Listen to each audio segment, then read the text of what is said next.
Assalamualaikum warahmatullahi wabarakatuh. Halo, bagaimana kabar kalian? Semoga tetap sehat selalu ya.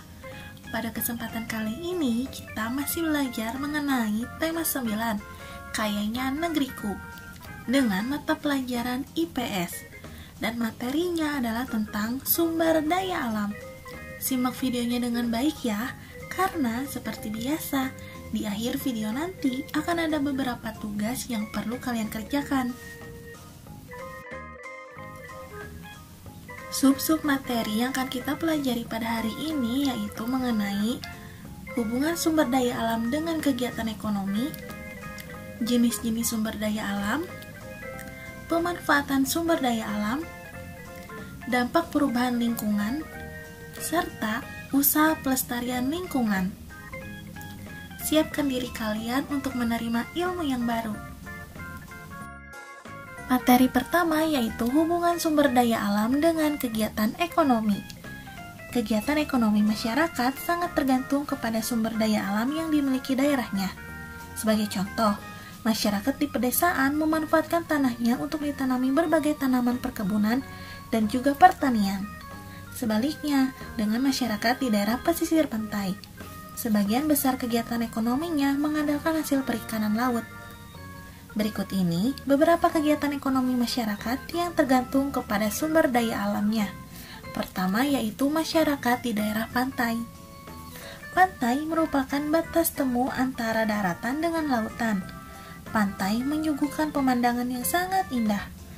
Pantai menjadi sumber daya alam yang berharga bagi Indonesia. Indonesia memiliki banyak pantai yang terbentang dari Sabang sampai Merauke. Kegiatan ekonomi masyarakat di daerah pantai adalah nelayan, pengembang sektor pariwisata, pengembang sektor penginapan, dan juga pemandu wisata. Kedua yaitu masyarakat di daerah laut.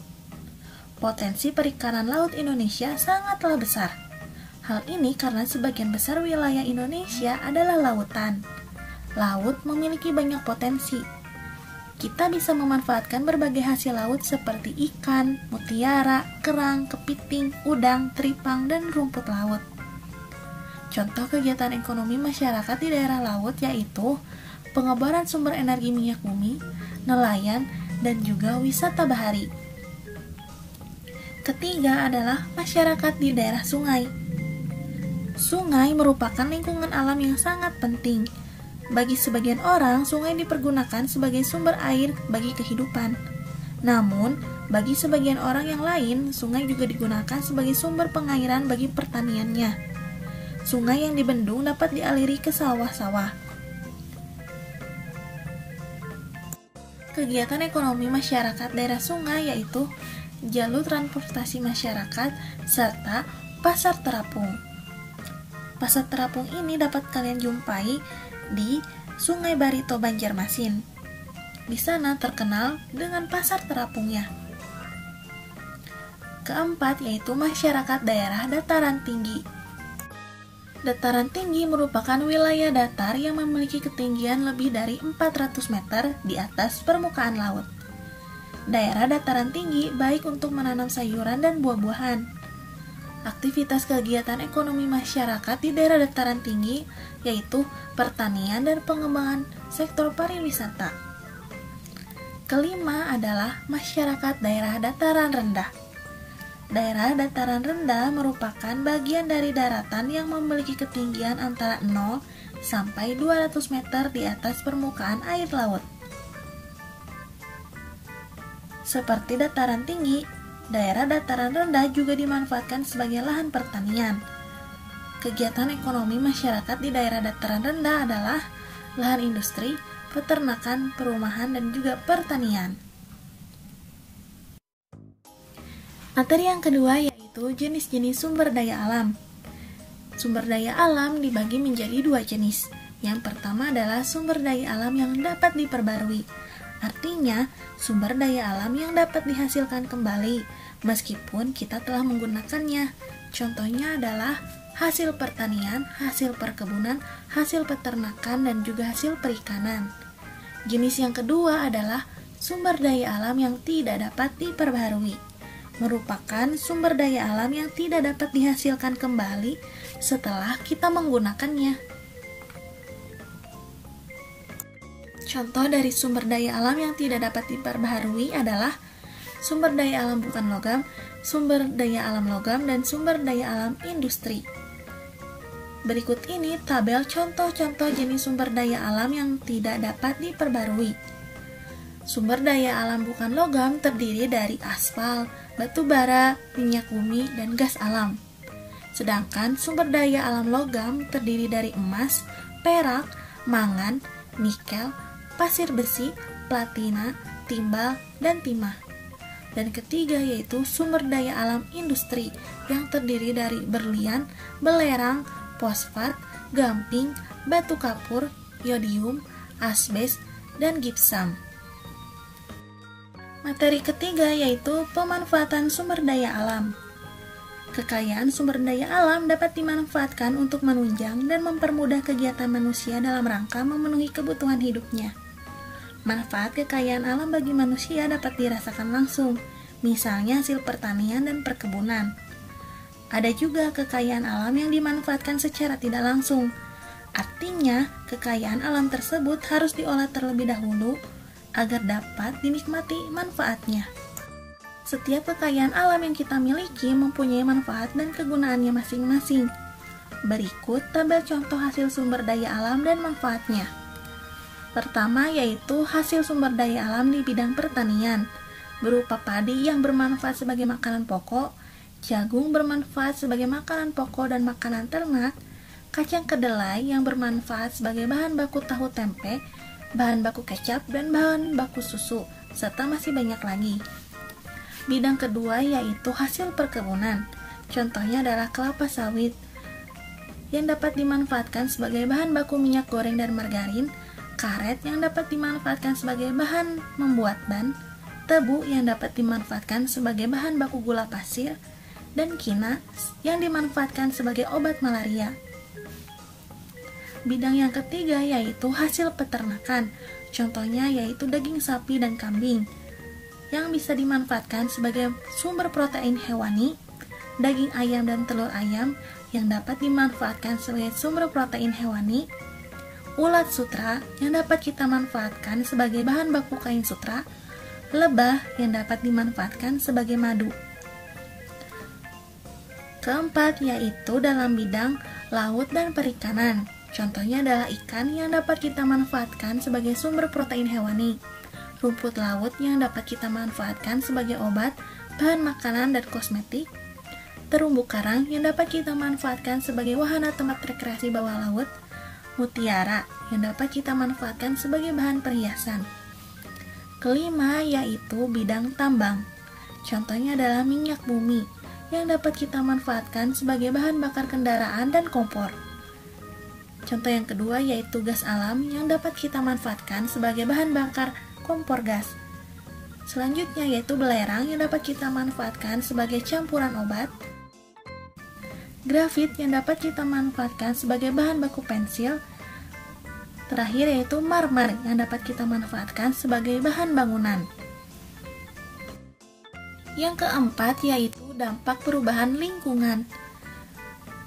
Mari kita terlebih dahulu cari tahu apa itu lingkungan. Lingkungan merupakan segala sesuatu yang ada di sekitar manusia yang memengaruhi kehidupan manusia. Berikut ini fungsi lingkungan bagi kehidupan. Pertama adalah lingkungan sebagai tempat mencari makan. Yang kedua yaitu lingkungan sebagai tempat bekerja.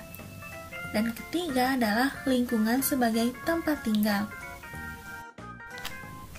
Dalam melakukan kegiatannya, manusia memanfaatkan berbagai bagian dari lingkungan sekitar untuk memenuhi kebutuhannya, termasuk hewan dan juga tumbuhan. Namun, sungguh disayangkan, banyak dari kita yang melakukan tindakan-tindakan yang tidak bertanggung jawab dalam memanfaatkan sumber daya alam yang ada. Mereka justru merusaknya. Dampak perubahan lingkungan yang disebabkan oleh manusia terhadap keseimbangan ekosistem yang pertama yaitu penebangan dan pembakaran hutan. Mengakibatkan populasi tumbuhan berkurang bahkan punah. Beberapa hewan kehilangan tempat tinggalnya. Dampak yang kedua yaitu penggunaan bahan-bahan kimia dan pestisida secara berlebihan. Salah satu contoh penggunaan bahan kimia adalah penggunaan deterjen sebagai bahan-bahan pembersih. Bahan ini menghasilkan busa yang dapat mencemari lingkungan. Busa deterjen akan menutupi permukaan perairan sehingga sinar matahari tidak dapat menembus perairan. Hal ini mempengaruhi daur hidup tumbuhan dan hewan air, lalu mempengaruhi proses fotosintesis tumbuhan air, serta membunuh hewan-hewan yang ada di air. Dampak ketiga yaitu eksploitasi sumber daya alam laut. Sumber daya alam laut umumnya berupa kegiatan pengobaran,